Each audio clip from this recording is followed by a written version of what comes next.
So let's jump into our chat about the craft of writing and adding humor to your books.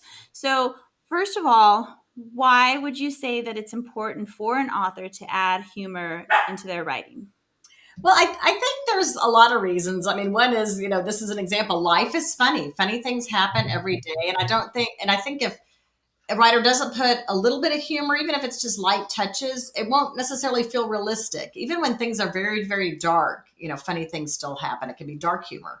And also, I think when you have a cast of characters, unless you're writing a book with just, one person, or just a very small cast, most of us know somebody who's funny. We have the office prankster, we have, the family cut up, the class clown. So, I think putting at least one character in your ensemble who is funny in some way to some degree, it doesn't necessarily have to be over the top. I think that's realistic.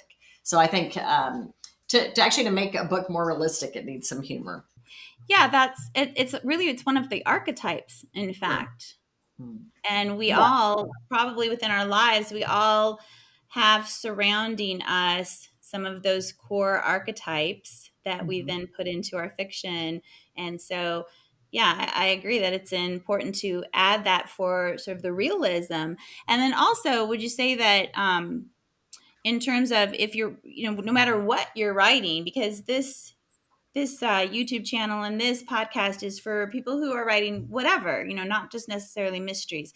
And so you might have a spectrum of light to dark, but even in those darker types of novels, you need some levity, right? Yeah. And Yeah. what do you think about that? And how does that levity enhance even the darkness? Well, and that's actually, one of the things that humor can do to improve writing is it can kind of do two things that are sort of related. And one is it can provide comic relief, and the other is it can broaden the reader's emotional experience. So readers read fiction because they want to feel. So if you can make them not only feel scared or sad or worried, anxious, but you can also make them laugh, you have broadened that experience and given them kind of more bang for their buck.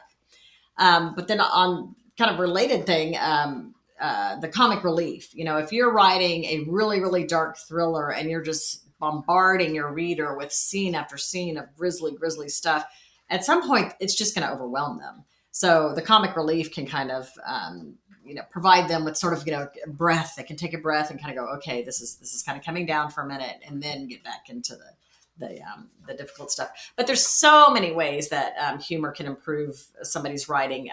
I think the biggest thing it does is it enhances a writer's voice. If a writer feels like their voice is, maybe nothing special, a little lackluster, not real lively, adding touches of humor is the best way to, increase your voice and make your voice have more impact.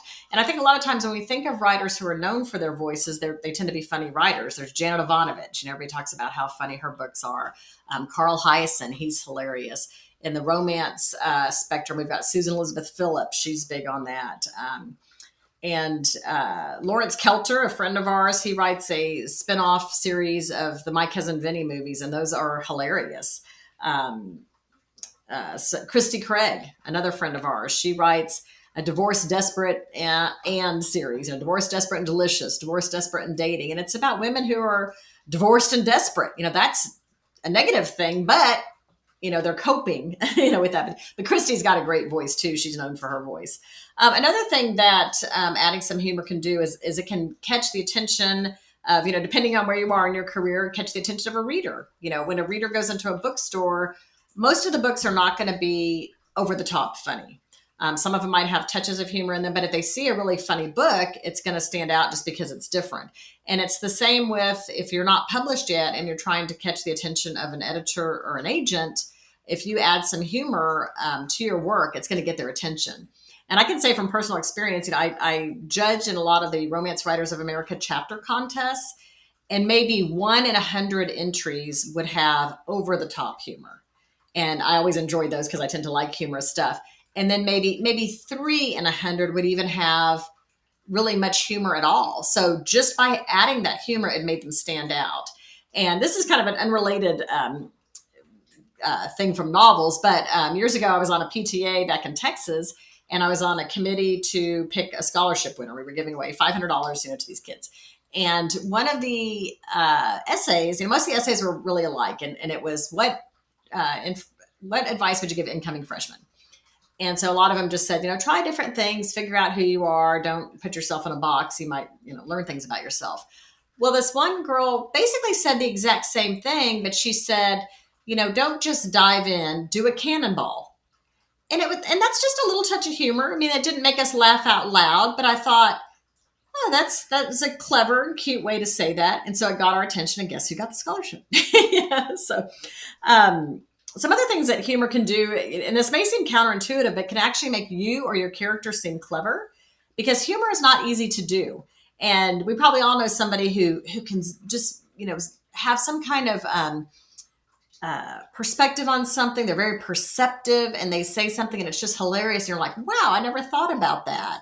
Dimitri Martin has a really good Netflix special. He's a comedian and he does a whole lot of wordplay. So if you want to see some clever wordplay, watch his video on Netflix. But an example of how a character can sound clever. This is from Nearly Departed in Deadwood by Ann Charles, who I met through my romance writers channels. But this is her opening line. The first time I came to Deadwood, I got shot in the ass. Now, 25 years later, as I stared down the double barrels of Old Man Harvey's shotgun, That's pretty good. Yeah. irony was having a fiesta, and I was the pinata. Yeah, it's a good That's very play on clever. words. And you immediately kind of like this character because you're like, oh, she's does smart. take That's a some funny way thought to say that. process. So I don't know about you, but I'm the type of person yeah, that will not be able to come up with any type of great response in the moment, but later in the middle of the night, I'm like, oh, I should have said that. And I think that's the great thing about adding humor to your writing is you don't have to be funny on the spot all the time. You can take your time and figure out the funny thing to say because you have that time to add it into your writing, which is how I sort of operate. that's that's very true. And I do that sometimes too. If it's not coming to me right then, I'll just put little asterisks. That's when I go back and search for those and just say add funny Okay, line here. So wait, before you keep going with I that, go back later and how look for those do and add the funny you lines. But determine here's where you want there to be a funny line? Do you have, sort of just an innate ability to know, that there's a certain amount of humor that you want to add, or you just know that this particular scene in this particular moment is calls for something funny, or you've had some serious stuff happen and so you need to add a little levity at this moment? So how do you make that determination to say here's where that asterisk is going to go? Sometimes it's depends on the situation that's happening in the scene, and I think, oh, I want her to make a clever comeback, or like I know one of the easiest places to put humor is in description. So if I'm describing something and I want to make, and I like, this would be a great place for humor because description is an easy place to put that. I'll do it there. Banter is fun, especially I really like romantic banter where, they kind of say funny things to each other. So if there's a romantic scene, I'll do that. After a particularly harrowing scene, when we need that comic relief, that's a good place to put humor.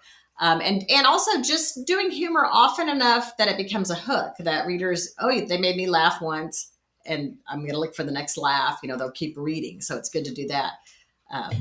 So speaking of the romantic scenes and the humor, so you write mysteries, you do have some romance books out there as well, but primarily at this point you're writing mysteries. And there's one thing that comes to the top of my mind when you say writing some humor into your romantic scenes, and that is with your Mountain Lodge series.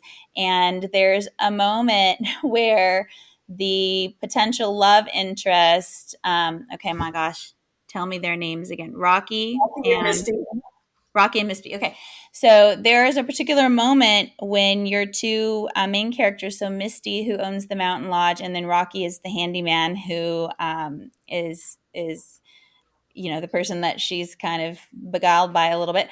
And now these are people that are kind of middle age, right? So we have somebody who's starting over. Well, two people who are starting over, but the scene, the scene I'm talking about in the hallway.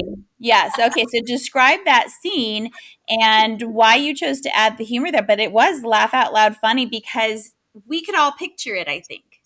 Yeah, so they've been kind of dancing around each other a little bit. She hired him to work at the lodge, and so she's trying to keep things professional, but yet she's recently divorced, and she's kind of surprised to find herself attracted to this guy, and it's kind of a little bit sexual tension because he's under her same roof. He lives at the lodge, but she put him purposely at the other end of the hall. Well, something happens, and in the middle of the night, they both end up coming down the hallway to investigate, and they're both in pajamas that their children have bought them. He's got 3 daughters, and they bought him a union suit, the old fashioned red union suit.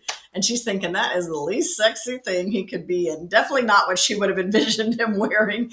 And she's in this like kind of Amish looking, thing that her sons bought her, because she's got 2 sons. So it's, got lace up to here and long sleeves down there, and covers, it comes all the way down her ankles, covers as much of her, and they kind of have a funny little interaction. I won't totally spoil it for you, so if anybody wants to go read that, but yeah, I had fun with that scene because it was the first time they saw each other, in, let's say, lingerie, in night clothes, and it was kind of like lingerie, yeah, prairie style lingerie, 1800s lingerie.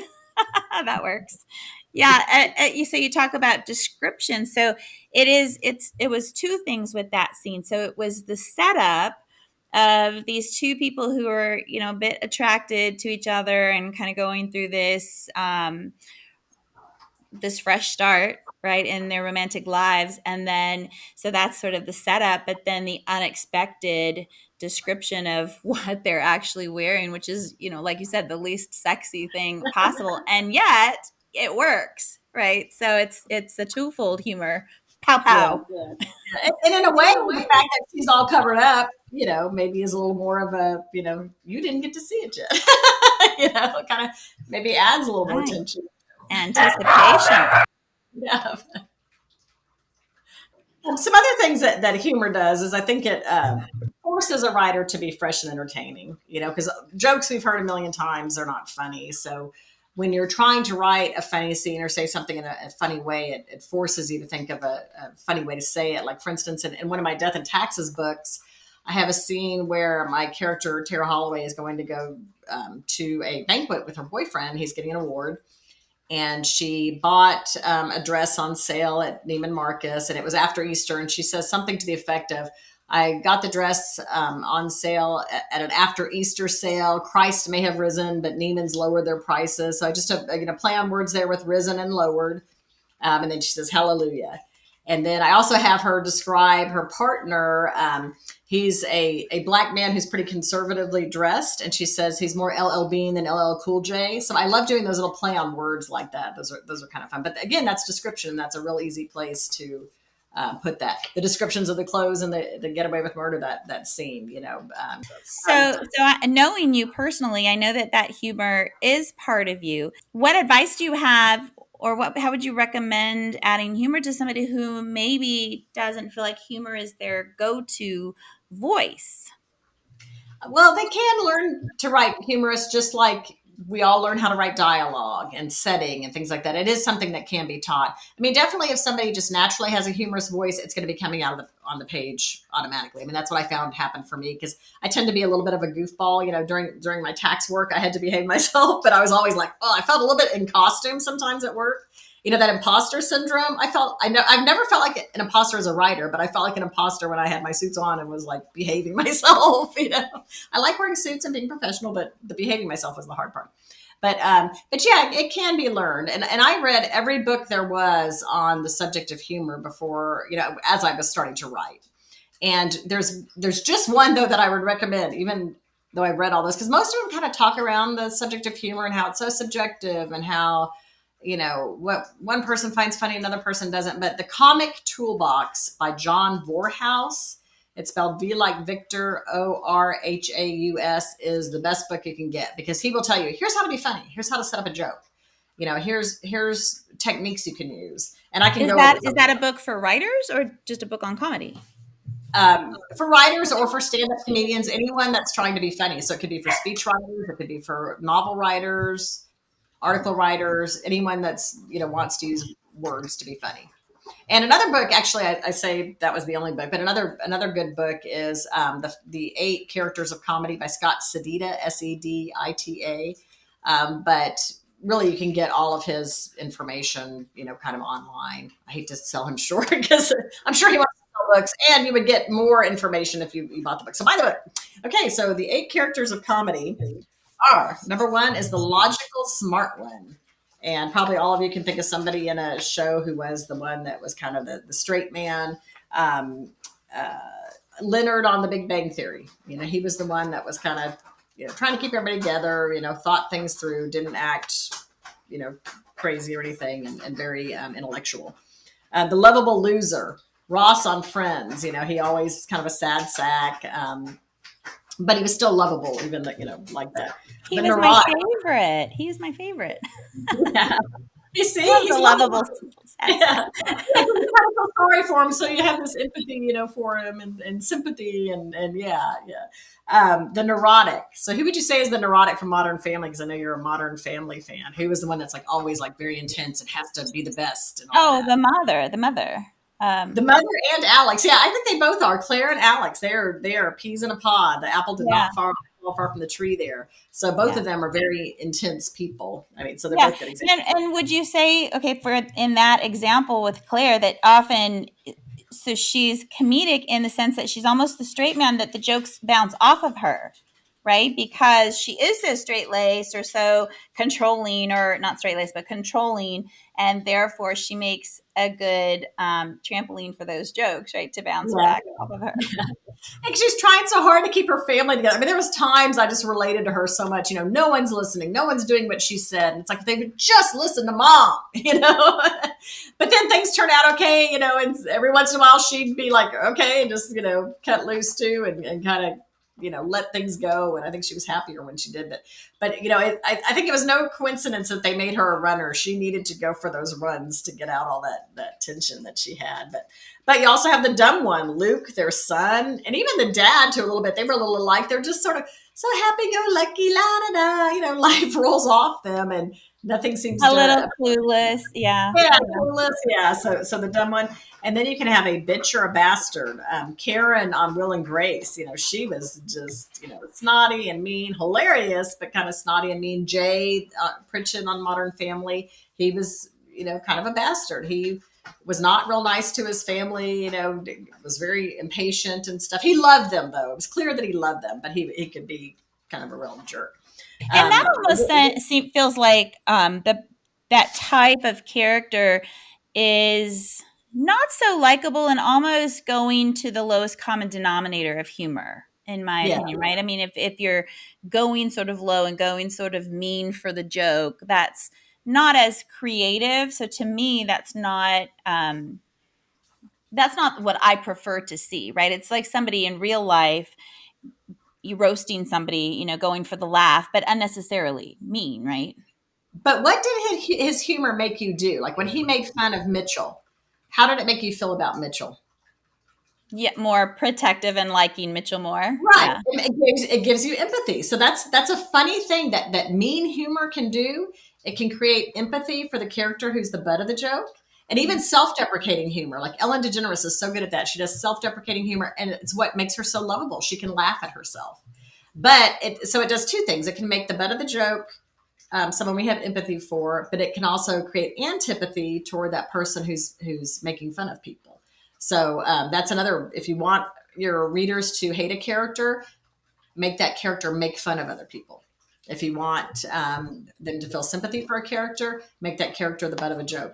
So the materialistic one is another stock comedic character. And Karen from Will and Grace is kind of like that too. She's always shopping and has bags full of fancy things, and there's a lot of characters like that. One thing that Scott Sedita did not mention as a character of comedy, but I think just the opposite can be true, is the poor one, like Roseanne. That whole family was so poor, and how they make out a check to the electric company, but intentionally forget to sign it because they didn't have money to pay the bill, and she would put store brand cereal inside a name brand box so her kids didn't know they were eating store brand. And a lot of that stuff was funny and relatable. So I kind of feel like that you can do And humor with both of those. And then also that the fact that Karen point with Will and Grace, illustrates the point that you can have one character fulfill multiple roles or Right. multiple types of sort of humor archetypes, right? Yeah, To, that's very true. Yeah, because Leonard, even though he was the logical smart one, he was kind of a lovable loser too. Penny, broke his heart at first until they ended up getting together. I hope that's not a spoiler alert for anybody. Probably not at this point, but yeah, he can be kind of a lovable loser too. And so yeah, that's true. They can fulfill multiple roles. And the last one of Scott Sedita's 8 characters of comedy is the person that's in their own universe. And I would say, Joey on Friends, he just kind of lived in his own little world. And my favorite example would be Reverend Jim from Taxi. I loved that character. He was just, who knows where his head was. He had his own world. Phoebe from Friends would be kind of like that too. because Yeah. I would So almost say that Joey from Friends is more like the dumber character, kind of like Luke in Modern Family, right? yeah, Yeah, for because sure. he's often the butt of the jokes for the audience because it's like done, he's dense in terms of some of his actions, right? Yeah. But we feel okay laughing at him because he doesn't take himself too seriously too, which is kind of a nice thing, True. about that. Well, and with TV shows like that, casting is everything. With books, we have to. I don't know about you, but do you cast your characters when you're writing to think, okay, what actor might play this comedic role or this particular character? Does that help you at all? Because I remember, I can't think of who it is right now, but I remember reading something about another Italian American actor who auditioned for the role of Joey. And I thought, yeah, he didn't get the job, obviously, but he would have been terrible, I think, at that role because he didn't have that sort of affable comedic presence that Mm-hmm. what's his name, LeBlanc, what is Matt his name? LeBlanc, yeah. Matt LeBlanc, yeah, that he has just going for him, right? So I mean, that sort of how you describe your character, how you present your character in TV's, how they're cast is so important. Yeah, I think that's very, very true. And when we create our cast of characters, we have to really think about, okay, you know, how do we want this person to be perceived? What do we want people to take them seriously? Can they still, even if they're funny, they can still be taken seriously, but what role do they have in relation to other people? There's just a lot of things to think about there. But yeah, it's sometimes I think about who would be cast as the characters, but I don't necessarily do that every time. I don't think about that, but that's something a lot of readers like to know. They're like, well, if this is made into a movie, who do you see playing the character? So maybe I should do that more Yeah, often. I mean, it makes for a fun blog post once in a while. And I don't do that with every character, but I do with the ones that I feel are a little bit more challenging for me to get my head around. Maybe they're very different from who I am, and that might make them more difficult to write. And so by connecting them to somebody that's very familiar for me, I'm able to, summon up who that character is and hear them better in my head. Because I could hear Well, Joey in my head, for example. I can hear Monica in my head. I can hear Moira. How do you say her name? Moira. I can hear these various people in my head, and that makes them easier to write at that sort of my model. well, it's funny you say that because I heard that when Johnny Depp was going to do Pirates of the Caribbean and he was getting into character for Johnny Sparrow. Am I saying that name right? Captain Sparrow, Jack whatever he was. Jack Sparrow. Jack Yep. Sparrow, Captain Jack Sparrow. He was channeling Keith Richards, Right. and I I thought, know. oh yeah, I totally see that. Yeah, And so he then was. and then Keith Richards comes and plays his dad in a future Yeah, episode, future movie. Yeah, that's funny. Yeah, I very, remember very. reading that too. So before we continue, I know that Schitt's Creek is one of your favorites, and it took me several tries to get into that show, but I did it. I persevered because you recommended it. So how would you classify those four key characters in terms David of is the? definitely a lovable loser. He's a lovable loser. He had all these friends in New York that aren't keeping up with him. In a little way, Alexis is too, because her friends all dumped her too. It just showed how shallow they were. But Alexis, really, she was kind of smarter than people thought, and that was part of the humor there. So in some ways, she was a logical smart one that nobody recognized as a logical smart one. But Johnny for sure was a logical smart one, trying to keep the family together. And Moira was in her own universe. She's got this strange accent and just doesn't really understand why people perceive her a certain way and wears that, funny outfit, that she thinks is so glamorous to the city And council, her wigs, all her wigs. yeah. Just, she was just so over the top and didn't realize how that's going to be looked at by the people in this just down to earth casual town, small town. And, And that's um, one of the archetypes, though, right? Or one of the 8 examples is the person that's just totally in their own world and, yeah, and disconnected from yeah, everyone else's reality. yeah, yeah. That was such a great show. They were all such unique characters and, big character arcs because like I know you just kind of didn't feel sorry for him at first, and it took a little while before that sympathy came in. I don't know that I But ever felt sorry for them per se, but I liked their character growth. I liked how they became more down to earth. They became more in touch with sort of humanity, their own humanity and other people as yeah, well. Yeah. Yeah, I thought it was very well done. yeah, that's gonna always be one of my favorites forever. Yeah. It was a good one. So what are some techniques that people can use for adding humor to their story specifically? Like, do you have some tips? Some Dude, recommendations? I have lots of tips. So the first thing is, and I kind of mentioned this already, is look for places where you're describing something and try to find weird juxtapositions to describe something. Like one of my favorite examples of this is from Christopher Moore. Have you ever read him? I don't know if he's really your taste. His No. his his art have titles like Island of the Sequined Love Nun. The first book I read of his was The Stupidest Angel, and I found it at a discount bookstore. I thought that's just hilarious, and it was about the stupid angel at Christmas. And then he has Biff, the Lamb, the story of Biff, Christ's childhood pal. So he has all these very strange setups in his books. But anyway, there's one book called Fluke, and it's about these marine biologists and they're studying whales.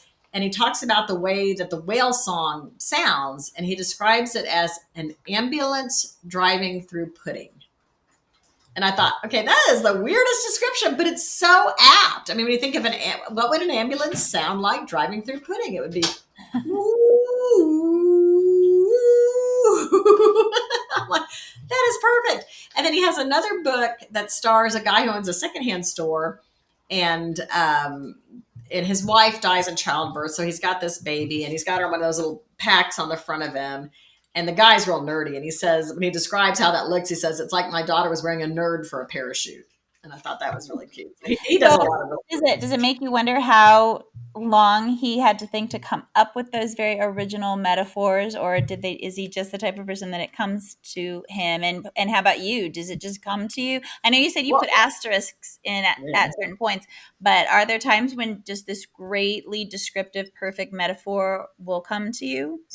There are some times that then I'm like, I'll type it, then I'm like, that was so good, so it's like moments of divine inspiration. Yeah. I'd like to think that he has to work at those things too, because humor can be hard. I mean, in all honesty, writing a sad scene for me is so much easier. I can just go straight forward with that. But when I want to be funny, it takes me about 5 times longer to write a funny scene, because with writing, you don't have the comedic timing that you can have like on a stage. So, comedians, they count that second when they're waiting for the laugh. How many beats do they need to wait before they do the punchline?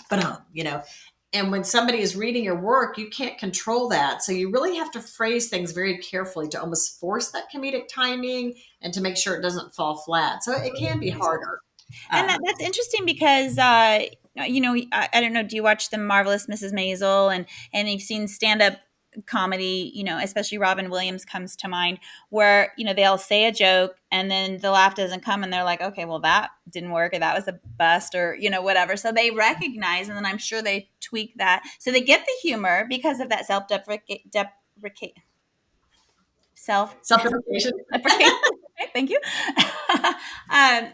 So they get the laugh, but I imagine in future shows for a comedian that's on the stage live, they would, change that joke or write it out completely so that they avoid that bomb in the future, right? Well, it's funny you say that, because when we lived in Nashville, I actually took a stand-up comedy class. I knew that being on a stage was not really my goal, but I needed a new creative input. And I thought, well, this would be fun. I'll learn something new. And we did a show at the end, and I realized I really belong on a page, not a stage. But it was a fun experience. But our teacher is a guy who is a Barney Fife impersonator. And his name is Rick Roberts, Rick Roberts School of Comedy. So if anybody wants to take that, he might have online classes, but he was really good. It's RIK Roberts.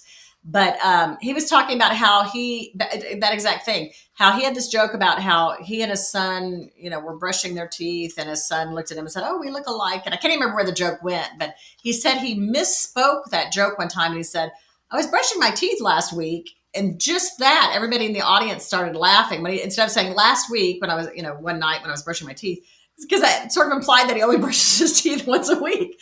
And so from then on, that's how he phrased that joke. So, it is important. The words are so important. And that's one thing I always tell people when they're trying to write humor is pick the funniest words. And I can give you some examples of that. Jana De Leon has a book called Lucky, and it involves a bunch of people playing poker. And it also involves these porta potty salesmen. So, of course, I'm sure she sat down and thought, what is the funniest salesman I can have? What is the funniest thing they can sell? Porta potties. So the town she put these poker playing porta potty salesmen in was Royal Flush, Louisiana. Because that works on two levels, right? Royal Flush with porta potty, Royal Flush. Right. The double entendre. Yeah. And then Dorinda Jones, who we all love, in First Grave on the Right, she has her character, Charlie Davidson, describe her apartment as approximately the size of a Cheez-It. And she could have said approximately the size of a saltine or a cracker, but Cheez-It is just a funny word. Words that start with a ch sound or a k sound, I learned that in that stand-up comedy class, are just funnier, or that end in that. So ch, k are funnier words. So why is that? Was there some sort of logic behind that? I don't know. I think it's just something that's ingrained in us. Chuckle. I don't know. That has those sounds in it. They're just, like a sound is soothing sound, but cock-a-doodle-doo or something, that's just funnier. I mean, it's just the assonance of it does the sound. So, okay. So some more techniques, wordplay, all kinds of wordplay. So the first thing, we're always told as writers, don't use cliches, but if you contort a cliche, you can get a lot of mileage out of that. So my kids and I went to a comic book store one time. They had all these buttons on this rack, and one of them said, "If life hands you lemons, tell those lemons to go beep themselves." And I burst out laughing in the store because I thought, okay, not only did that contort the cliche, but it contorted it totally around, because normally if life hands you lemons, make lemonade. It's so sweet and clean. And they really turned that around. But you could take that same thing. If life hands you lemons, make lemon bars or make lemon martinis or something. So that's another kind of easy way, to add some humor is take a cliche and flip it on its head. Euphemisms are another funny wordplay technique. So, and that's a good technique to use in spots where you want to soften the blow. That's when we use them in real life, or, dance around a touchy subject. Like instead of saying, people were having sex, we say they were making the beast with two backs, or, something like that. Or if a guy, the horizontal salsa, as I say in one of my series. or middle say, I need to go see a man about a dog if they need to go to the bathroom, for death. Is that what that means? Mm-hmm. Yeah. I don't think I ever knew that. You thought they were going to see about a dog? I don't know. They just had to go see about something. Or death. We say kick, pushing up daisies or kicking the bucket, because it's hard to talk about some of those things. So if there's a point in your book where people are uncomfortable or dealing with an uncomfortable topic, if you can use a euphemism there, maybe even make one up of your own, that can add some humor. Puns are another humor device. And my kids always groan when I come up with puns, but almost all cozy mysteries have punny titles. Paw Enforcement is one. Melissa's books, all the bread shop. A Murder You'll Regret has a Yule log in there. Right. Needed to death. Yeah. Yeah, needed to death, so they do plays on words. So puns are another one. Another kind of easy one is the rule of three. And all of my death and taxes books use the rule of three in the titles. This is the third book in the series, Death, Taxes, and Extra Hold Hairspray. It comes in a very large print size. I'm just kidding. This is a poster they made me. So with the rule of three, you have three things in a list, and the first two things are taking your reader in one direction, and then with the third word or phrase, you send them in another direction. So death, taxes, and extra hold hairspray. My first book was Death, Taxes, and a French Manicure. And when that was still in manuscript form before it got published, I won an award at Romance Writers of America called the Golden Heart Award. It was for unpublished manuscripts. And when they announced the title of my book, people in the audience laughed. And I thought, yay, the rule of three, it worked, because death and taxes are negatives, and then in a French manicure, what. But my favorite example of that is from Saturday Night Live, and this is back in the 80s. And it was when the Cuisinarts first came out, the food processors, and the regular commercial would say it slices, it dices, it juliennes, it does all these things. Well, they had, this parody commercial on there, and they're like, it slices, it dices, it circumcises. so that was an example of the rule of three. Okay. So another one is malapropisms, and that's when people just use a word wrong, and that can either be used to show ignorance, although sometimes you have to be careful with that. Like, you don't want to be making fun of someone who speaks another language. Like, they did that some in Modern Family, where Gloria would say something wrong, like I'm trying to think of an example right now that she did, but it's escaping me. But that's kind of making fun of somebody who's not a native English speaker, so that's probably not going to fly. That's kind of like the mean topic. It's going for the sort of the lowest common denominator, the easy laugh, right? Yeah. And in My Name is Earl, they did that all the time. Like, at one point he said something about an ovulating fan instead of an oscillating fan, and he was portrayed as kind of an ignorant guy. But is it okay to make fun of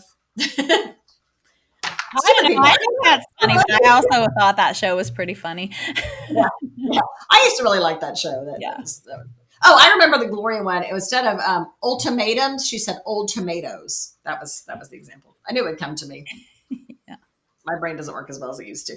But another one is double entendres, and these are often sexual.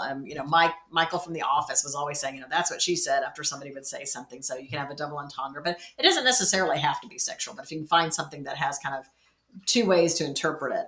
And just funny word choices, like I talked about the royal flush and the Cheez-It. Some other good techniques are exaggeration and understatement.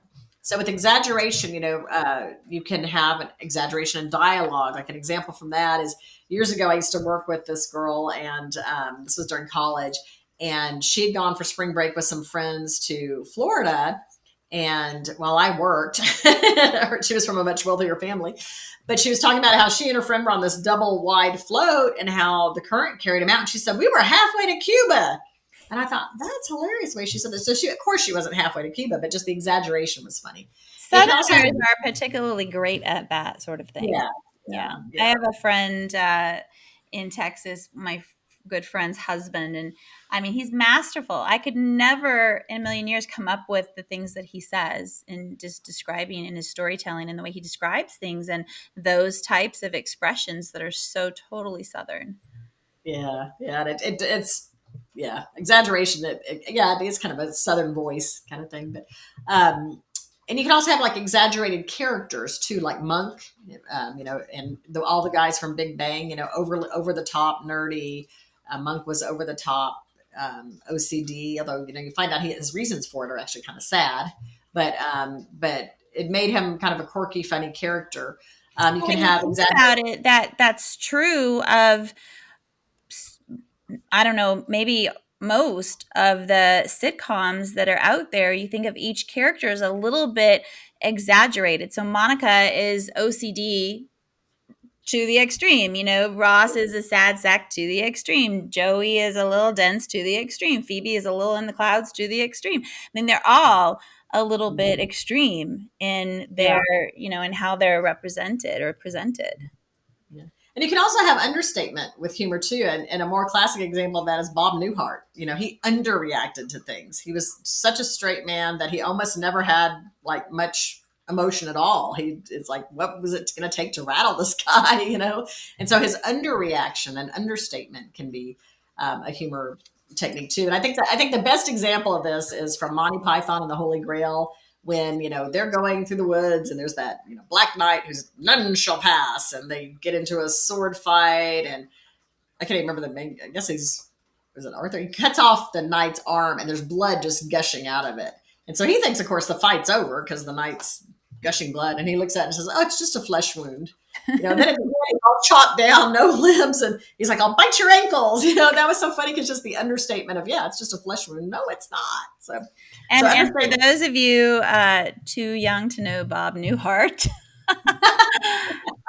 comedian. When was his show on the Bob Newhart show? Probably the 70s, right? 70s. Yeah, I mean, we were kids. Yeah, and I mean, I saw it in syndication on reruns, I'm sure, in the 70s. So yeah, so he was comedian, and he was a psychiatrist or psychologist, and and he was definitely the straight man, and these other characters were over the top in their extreme psychoses, I guess. Well, Ted also might be a more modern day example. Is nothing seems to ruffle him much. He's always so happy. And again, you find out his reasons for being that way are kind of dark. But it's like he's just always so happy. He's not going to get ruffled. That's kind of an understated way, and a different kind of understatement there. But another humor technique is a repetition of something, a running gag. And going back to Big Bang, because I love that, they always had a roommate agreement that they would come back to, and there would be these crazy terms of the roommate agreement about what the thermostat had to be set at, what shows they're going to watch, that kind of thing. So that would come up about maybe every fifth or sixth episode, some term in the roommate agreement. And then there was also a recurring bit of dialogue where Sheldon would say, "I'm not crazy. My mother's had me tested," because somebody would say, "You're crazy." He's like, "No, I'm not. My mother had me tested." So that would come up, every fifth or sixth episode too. So those kind of running. So kind of like my new favorite show, Extraordinary Attorney Woo, where every episode, once, twice, maybe three times, somebody will say, or she'll have to say what her name is, Wu Yang Wu, and then she'll say it's the same forward and backward, just like Hayek and Deed and Rotor, for this whole like spiel that she goes through, and it's repeated, and that adds to the humor. The first time it's funny, but then it's that she has to say it every time, and it's coming. You're just like waiting for it, and it adds to that humor. I think another great thing that does, besides just adding that touch of humor, it's a hook, because everybody's, once you've done it twice, they're like, "Oh, this is a recurring gag. I'm going to look for the next one." So it's a hook that keeps them reading, looking for the next gag. But it also makes the reader feel like they're in on an inside joke. And that's kind of fun to feel like, "Oh, I get that because I've been watching this. This is, we're in on this together." So I think it's a good way to kind of build sort of a bridge with the reader too. So let's see what else we got. Oh, going back to exaggeration. So a funny setting that's exaggerated is from Rita Rudner's book, which I had around here earlier, but I said it somewhere. But anyway, the book is called Turning the Tables, and it's set in Vegas. She's got a what do you call it when they live in Vegas, a residency. And she wrote this book about this casino called Heaven. And it's like you go up this gold escalator to these pearly gates, and they have a fog machine, sending out fog, and the security guards have angel wings, with their gun tucked under. So she really kind of exaggerated the setting there. So that's the thing to remember, is like the exaggeration, understatement. It can be in dialogue, setting, plot, any of those things. It's kind of like similar also when you think about a fish out of water character, like the John Lithgow show. What was that? Third Rock from the Sun, something like that. Yeah. And then Mork and Mindy, for example. So you've got these characters who the comedy comes from them trying to adjust to this new world where they don't fit in or they don't belong. And now Resident Alien. Have you watched that? Right. Yes. Oh my gosh. Yeah, it's hilarious. I love that show. That's one of our favorites. Yeah. Cool. Well, gosh, you've given us so many great tips. It's fabulous. And I think I hit everything.